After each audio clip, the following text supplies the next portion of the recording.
করি, সমস্যা নাই। আমি কিছু বলছি না, বলছি তুই তোমার বাসায় যাও। বাংলাদেশের আইন কতটা জঘন্য হইলে এর মতো একটা মহিলা ধর্ষণ মামলা আমাকে দিতে পারে? 50 বছরের একটা মহিলা আমাকে ধর্ষণ মামলা দিচ্ছে। তাকে কিভাবে ধর্ষণ হয়? তোকে কিভাবে ধর্ষণ হয়? সেটা তুই কোর্টে যে প্রমাণ করিস। কোর্ট তো তোর কি না, তোর বাপের না কোর্ট? তোর বাপ আর্মিতে, তোর ভাই আর্মিতে, তোর জামাই আর্মিতে, তোর দুইটা জামাই আর্মিতে। তোর তো আইন কি না? আর আমরা তো গরিব মানুষ, আমাদের তো সময় নাই, আমাদের তো এই সমাজে কোনো ছাই নাই। আমরা তো সমাজের ময়লা আবর্জনা, আমরা এই সমাজে।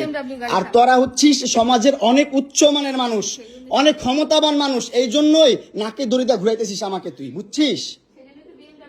হ্যাঁ, বিএমডব্লিউ নিয়ে যোগ্যতায় চালাই, তোর টাকা দিয়ে চালাই না, যোগ্যতা চালাই, কামাই করে চালাই।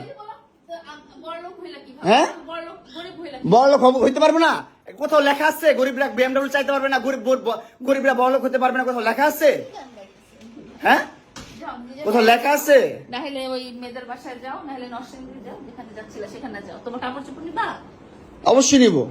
দাও, ব্যাক করে দাও।